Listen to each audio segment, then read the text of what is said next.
ఓయ్ ఈ డాక్యుమెంటరీ చూడండి. నేను చెప్తున్నా, జీవితంలో ఎక్కడ లేని డిప్రెషన్ వస్తుంది తెలుసా. ఒకరోజు నిజం అనేది బయటికి వస్తుంది. నేను చెప్తున్నా, ఈ డాక్యుమెంటరీ చూస్తే ప్రపంచం పైన నీకు ఒక బ్లీక్నెస్ వస్తుంది తెలుసా. నిన్ను అంటే నీవు నమ్మే ప్రతి దాన్ని బ్రేక్ చేస్తుంది. ఈ నేను చెప్తున్నా, ఒక్కసారి ఆ ట్రూ క్రైమ్ పాడ్కాస్ట్లోకి వెళ్ళి కొన్ని వియర్డ్ కేసులు చూస్తే నేను చెప్తున్నా ఓప్లెస్గా తయారవుతుంది తెలుసా.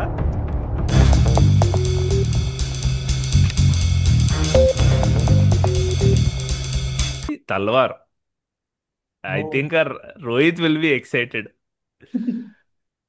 నా తల్వార్. నాకు విపరీతంగా ఇష్టం ఇండియన్ థ్రిల్లర్స్ లో అది.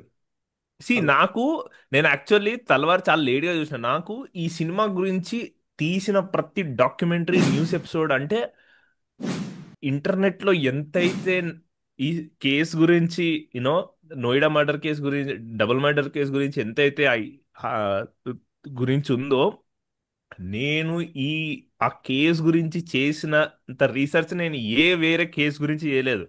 Because it's very very interesting. ఎన్ని వ్యూ పాయింట్స్ ఉంటాయంటే, and the scariest thing about it is whosoever is the culprit is still out there. That is the scariest thing. But అస్సలు I ఈ- really like the way, climax లో ఇటు side ఒక point of వ్యూతో ఉన్న వాళ్ళ మధ్యలో జరిగే conversation ఏదైతే ఉందో, that is so good. And I think ఇంకొక మేజర్, నాకు అంత ఇన్ఫర్మేషన్ తెలిసిన తర్వాత కూడా I'm still hook to the screen is only because of Irfan Khan. Irfan Khan performance ఉంటుంది. పర్టికులర్లీ అక్కడ లాస్ట్లో ఇన్ హౌస్ కోర్ట్ ఉంటుంది చూడు. Kind of in house court కాదు అది, కైండ్ ఆఫ్ కూర్చొని మాట్లాడతారు రౌండ్ టేబుల్. అసలు ఇచ్చే ఎక్స్ప్రెషన్లు ఉంటాయి. ఇర్ఫాన్ ఖాన్ సావగొట్ట అవుతా పడేస్తాడు. నాకు ఒక బట్ అగైన్ బ్రిలియంట్ ఫిలిం. ఇప్పటివరకు ఎవరన్నా చూడకపోయింటే మాత్రం గో వాచ్ తల్వార్. ఇంకా అసలు కేస్ గురించి ఏది తెలియకపోతే ఇంకా వేరే ట్రిప్ ఇది. ఉమ్, ఆ కేస్ గురించి అంత తెలిసిన తర్వాత కూడా ఎంజాయ్ చేసిన. కేస్ గురించి అసలు ఏమీ తెలియదు, ఈ కేస్ గురించి, ఈషా తల్వార్ కేస్ గురించి అంటే అసలు వేరే. But I'm deep. ఈ కేసు నాకు జరిగిన అప్పటి నుంచి తెలుసు తెలుసా. చిన్న ఉన్నప్పటి నుంచి తెలుసు నాకు ఈ కేసు. ఎంతో ఫాలో అయినా అసలు. ఇట్ ఈస్, చాలా మంది ఏమంటారంటే, బట్ ఇది ఇది ఒక్కటి నేను అడుగుదాం అనుకుంటున్నా. ఈ రెండు మర్డర్లో ఇది ఎవరి మర్డర్ అయ్యి ఉంటది? అంటే అంటే చంపాలనే మోటివ్ ఫస్ట్. అంటే మే బేసిక్ గా జరిగింది, నేను అనుకునేది ఏంటంటే, it's not about Isha's murder, but it's about the murder of this guy. Murder చేసి, మర్డర్ జరిగిన తర్వాత ఈషా మర్డర్ జరిగి ఉంటుందని నేను అనుకుంటున్నా. ఆ డాటర్ మర్డర్. ఓకే, నువ్వేమనుకుంటావు? ఏమో అంటే మనం ఇట్ట పబ్లిక్ గా స్టేట్మెంట్లు అయితే ఇవ్వకూడదు కానీ ఇది correct, sorry, oh my god. But still okay, మనం సినిమా సినిమా గురించి మాట్లాడుతున్నాం. ఓకే, ఇన్సిడెంట్ గురించి మాట్లాడట్లే, సినిమా గురించి మాట్లాడుతున్నాం. చెప్పు యా. ఏమో నాకు సినిమా చూసిన తర్వాతే నా పర్స్పెక్టివ్ మొత్తం పోయింది. నేను అప్పటిదాకా ఆ, ఏముంది, పేరెంట్స్ అంటే పేరెంట్స్ ఎలాగోలా చూసుంటారు. Okay, okay. కాంప్రమైజ్డ్ పొజిషన్స్ లో చూసుంటారు, రేజ్ లో చేస్తుంటారు అనుకున్నాను. కానీ సినిమా చూసిన తర్వాత it completely fucked up my mind. నాకు ఇంకా ఎవరిది అంటే ఎవరిదో అర్థం కాదు. సేమ్ సేమ్ ఆల్మోస్ట్ నాది కూడా అంతే. జియో హాట్ స్టార్ లో రియల్ పేరెంట్స్ తో డాక్యుమెంటరీ కూడా ఉంటది. రెండు మూడు డాక్యుమెంటరీస్ ఉంటాయి, ఒకటి కూడా కాదు. ఐ థింక్ ఇది తల్వార్ గురించి, ఈషా తల్వార్, నోయిడా డబుల్ మర్డర్ కి. అండ్ యూట్యూబ్ లో ఎన్నో ఎన్నో ట్రూ క్రైమ్ పాడ్కాస్ట్, వీడియో ఎస్సేలు, పాడ్కాస్ట్లు ఎన్నో ఉంటాయి. There is abundant. ఒక బుక్ కూడా ఉంటది. నాకు డౌట్.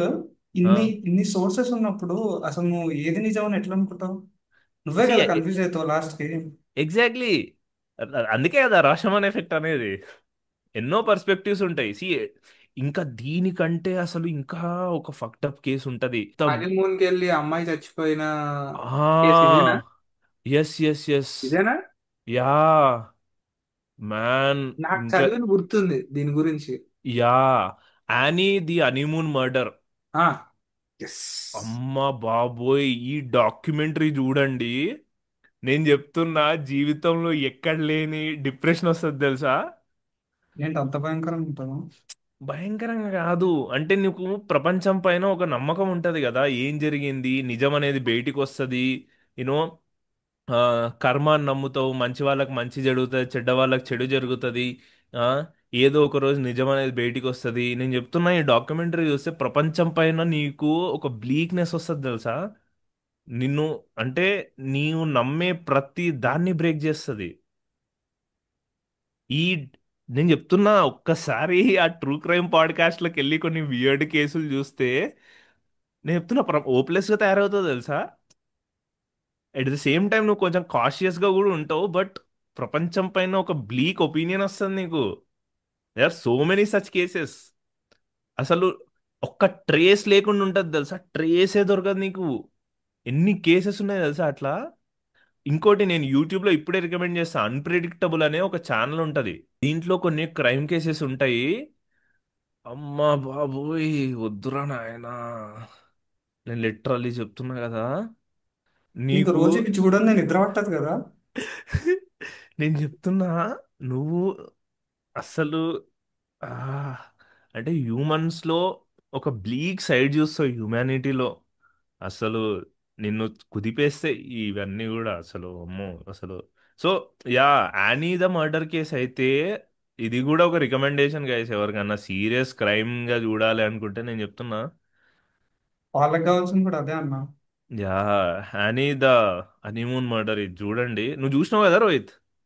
అంటే నాకు కేసు గురించి తెలుసు, నేను డాక్యుమెంటరీ చూడాల. ఓకే, నేను లిటరల్లీ డాక్యుమెంటరీ చూడు, ఇట్లా గుండె ఉంటుందా, గుండె అది ఇట్లా ముక్కలు అయిపోతుంది.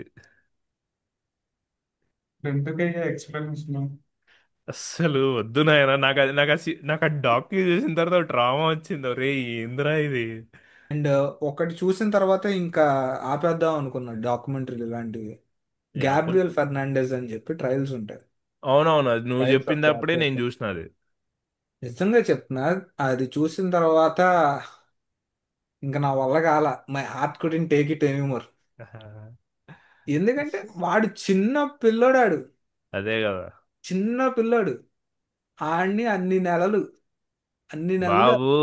ఏంటి నేను ఇంకా చెప్పే కొన్ని కేసులు చూస్తే అసలు అమ్మా, అరే ఎట్లా కాదు, చేస్తారా బాబు ఇవి అనిపిస్తుంది. ఏంటంటే నీకు బయట వాళ్ళు అబ్యూస్ చేయడం ఇదంతా వేరే సంగతి, కానీ అసలు ఫ్యామిలీ ఓన్ మదర్ అన్ని సార్లు అంత అబ్యూస్ చేసిందంటే పిల్లోడిని అసలు without a care in the world. Yeah, నాకు చాలా బ్లీక్ అనిపించింది, చాలా బాధ అనిపించింది. అసలు చాలా అంటే బాధాకరమైన విషయాలు. వాడు చనిపోయిన విధానం కూడా మనకి చార్ట్ వేసి మరీ చెప్తారు.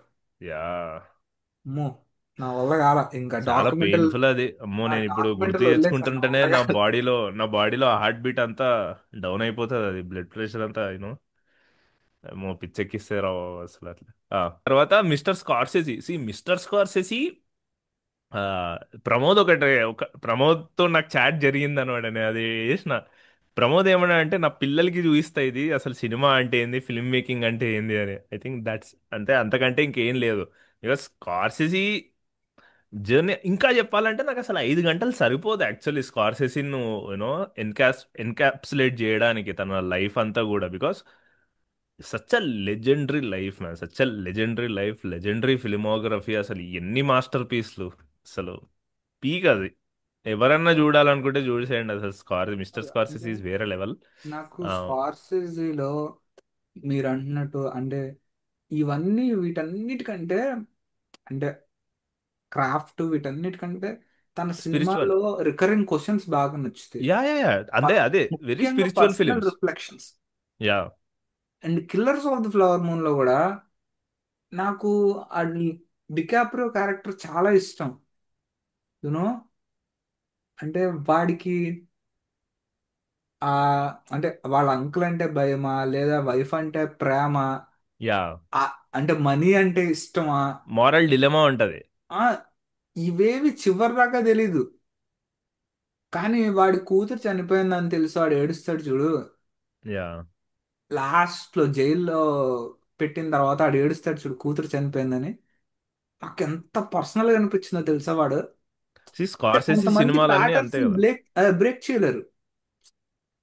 ఇప్పుడు చిన్నప్పటి నుంచి అలవాటైపోయిన ప్యాటర్న్స్ కొంతమంది బ్రేక్ చేయలేరు. ఎవరో చెప్తారు కదా అని చేసేస్తూ ఉంటారు అనమాట. కానీ it ultimately falls on you yeah. And కదా. అదే అంటది తను కూడా ఏమంటదంటే ఐ థింక్ ఎవరు తెల్మా షూ మేకరో లేదంటే జోడీ ఫాస్టర్ కూడా సేమ్ పాయింట్ ని రేస్ చేస్తుంది. Lack of moral closure is actually the signature of Scorsese అని అంటది. ఇంకోటి ఏంటంటే లైక్ రికరింగ్ క్వశ్చన్స్ ఏవైతే ఉంటాయో నువ్వు అన్నట్టే ఇందాక లైఫ్ అంటే అసలు ఈవిల్ అనేది మనుషుల్లో ఉంటుందా లేదంటే మనుషులే ఈవిలా. యూనో వెరీ ఎగ్జిస్టెన్షియల్ క్వశ్చన్స్ అనేవి ప్రతి సినిమాలో అవి రిఫ్లెక్ట్ అవుతా ఉంటాయి. నాకు నాకు చాలా పర్సనల్ గా అనిపించేది ఏంటంటే, స్కార్సిస్ సినిమాల్లో నువ్వు జీవితంలో కొన్ని చేయకూడదు అనుకుంటావు. యా. ఓకే. కొన్ని అసలు నువ్వు చెయ్యవు అనుకుంటావు. యా. అది జరిగిపోద్ది. ఓకే. అసలు అదే జరిగిద్ది చెప్పాలంటే. దాని తర్వాత నువ్వు వెళ్ళకోపోతావు. ఎగ్జాక్ట్లీ. ఓకే. అంటే సైలెన్స్ తీసుకున్నావు. ఇంకా సైలెన్స్ లో సైలెన్స్ దా దా దా. సైలెన్స్ లో ఇద్దరు పాస్టర్స్ వదిలేయాల్సి వస్తుంది. అసలు దేవుడు లేడు, అసలు క్రైస్ట్ లేడు అని చెప్పి వదిలేయాల్సి వస్తుంది. యా. వదిలేసిన తర్వాత అసలు ఆ క్లైమాక్స్కి వెళ్ళిన తర్వాత, ఓరి నాయనో, నిజం చెప్తున్నా, నేను నాస్తికపు నా డాష్ని. నాకు అసలు చిన్నప్పటి నుంచి దేవుడు అంటే నమ్మకమే లేదు. కానీ నాకు ఎంత రిలీజియస్గా అనిపించిందో తెలుసా సినిమా చూస్తే. ఎగ్జాక్ట్లీ స్కార్సెసీ కూడా ఇదే అంటాడనమాట. ఏ, by abandoning by leaving Christianity ఈ బికమ్స్ మోర్ క్రిస్టియన్. అదే నాకు నిజం ఎంత ఎంత రిలీజియస్గా అనిపిస్తుంది అంటే, ఒక్కవేళ నిజంగా నేను గనక దేవుడిని నమ్మితే ఇదే ఫీల్ అవుతానేమో అనిపించింది. ఏంటి, యా. రోజు వాడు ఆ రాత్రిపూట దేవుణ్ణి అడుగుతానే పడుకుంటాడు, ఉన్నావా ఏదో ఒకటి చూపించు, ఉన్నావా ఏదో ఒకటి చూపించని. ఎంత పర్సనల్గా అనిపించిందో తెలుసా అది. Yeah. Very true. So Scorsese and existentialism అసలు అసలు అంటే ఇప్పుడు అంటే యూజువల్లీ నేను దోస్తవ్స్కీ గురించి మాట్లాడుతూ ఉంటాను. దోస్తవ్స్కీ ఏవైతే క్వశ్చన్స్ అడిగిండో స్కార్సెసీ కూడా అవే అడుగుతాం. అంటే మేము దోస్తవ్స్కి చదవలేదు కాబట్టి మాకు స్కార్సిసియే దోస్తవ్స్కి అనుకుంది. అంతే. Actually notes from underground taxi driver అయ్యిందనమాట. Dostoevsky notes from under ground.